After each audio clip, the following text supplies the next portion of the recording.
क्या आपने कभी इस गहरे सवाल पर विचार किया है कि दिन रात की अथक मेहनत, ईमानदारी की कमाई और ईश्वर में आस्था रखने के बावजूद कुछ घरों में समृद्धि और बरकत क्यों नहीं टिक पाती? ऐसा क्यों होता है कि पैसा तो आता है पर पानी की तरह बह जाता है और घर में हमेशा एक अनजाना सा अभाव बना रहता है? क्यों खुशियां और अवसर दरवाजे पर दस्तक तो देते हैं पर अंदर आने से पहले ही लौट जाते हैं? यह एक ऐसा रहस्य है जो कई परिवारों को परेशान करता है। हमारे शास्त्र और प्राचीन ज्ञान हमें बताते हैं कि घर की ऊर्जा और पवित्रता का सीधा संबंध मां लक्ष्मी के वास से होता है और घर की इस ऊर्जा को बनाए रखने की सबसे बड़ी जिम्मेदारी होती है घर की गृह लक्ष्मी यानी घर की बहू पर। कहा जाता है कि बहू के संस्कारों और आदतों में ही परिवार का भाग्य छिपा होता है। लेकिन क्या आप जानते हैं कि रोजमर्रा की भाग दौड़ डीएच में जाने अनजाने में होने वाली कुछ छोटी छोटी गलतियां साक्षात मां लक्ष्मी को रुष्ट कर सकती हैं? ये ऐसी भूलें हैं जिन पर हमारा ध्यान भी नहीं जाता, पर ये घर की सकारात्मक ऊर्जा को नष्ट कर देती है। आज की यह कहानी सिर्फ एक कहानी नहीं, बल्कि हर उस परिवार के लिए एक मार्गदर्शक है जो सुख, शांति और स्थायी समृद्धि की सच्ची तलाश में है। एक समय की बात है, शांतिनगर नाम का एक सुंदर और समृद्ध गांव था। जैसा नाम वैसा ही वहां का वातावरण, हर तरफ शांति और खुशहाली। इसी गांव में सुखराम नाम का एक मेहनती और नेक व्यक्ति अपने परिवार के साथ रहता था। उसका घर कभी हंसी ठहाकों और खुशियों से गूंजता था। आंगन में बच्चे खेलते, रसोई से स्वादिष्ट पकवानों की सुगंध आती और घर का हर कोना सकारात्मक ऊर्जा से भरा रहता था। लेकिन समय का चक्र घूमा और धीरे धीरे उस घर की रौनक जाने लगी। छोटी छोटी बातों पर कलह होने लगी, बरकत घट गई और तंगी ने डेरा डाल लिया। सुखराम दिन रात मेहनत करता, पर घर में पैसा टिकता ही नहीं था। उसे समझ नहीं आ रहा था कि आखिर उसकी खुशियों को किसकी नजर लग गई है। अपनी इसी चिंता से व्याकुल होकर सुखराम ने गांव के बाहर कुटिया में रहने वाले एक पहुंचे हुए महात्मा की शरण लेने का निश्चय किया। वह भारी मन से महात्मा के आश्रम पहुंचा और उनके चरणों में गिरकर अपनी सारी व्यथा कह सुनाई। महात्मा ने शांत भाव से सब सुना और फिर मुस्कुराकर बोले, पुत्र, दुखी मत हो। अक्सर हम दोष भाग्य को देते हैं, पर असल कारण हमारे घर की मर्यादा और हमारी दैनिक आदतों में छिपा होता है। जब घर में कुछ विशेष नियमों का पालन नहीं होता, तो घर की सकारात्मक ऊर्जा और लक्ष्मी यानी सुख समृद्धि वहां से चली जाती है।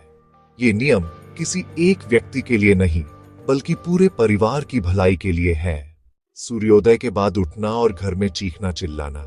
जिस घर में सुबह की शुरुआत ईश्वर के नाम से नहीं, बल्कि क्रोध और अपशब्दों से होती है, वहां दरिद्रता का वास होने लगता है।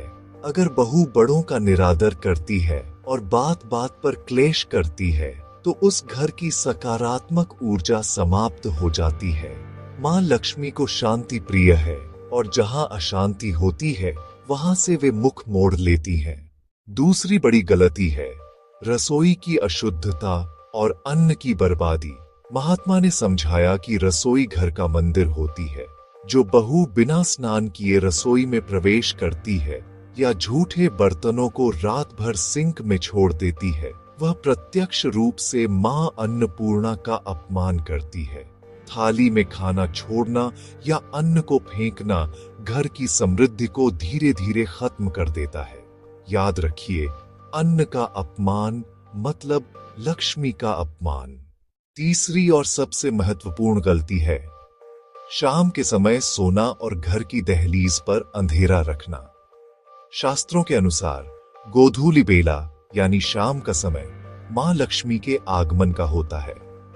जो बहू इस समय सोती है या घर के मुख्य द्वार पर दीपक नहीं जलाती, उसके घर में अलक्ष्मी का प्रवेश होता है। शाम को घर में झाड़ू लगाना भी धन के नाश का कारण बनता है। महात्मा के शब्द सुखराम के हृदय में उतर गए।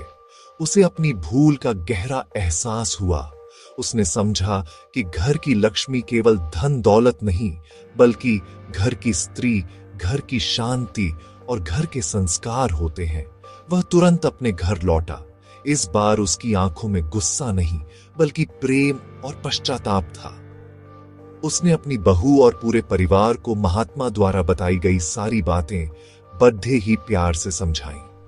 उसने बताया कि कैसे अनजाने में हो रही छोटी छोटी गलतियां घर की सकारात्मक ऊर्जा को नष्ट कर रही थीं।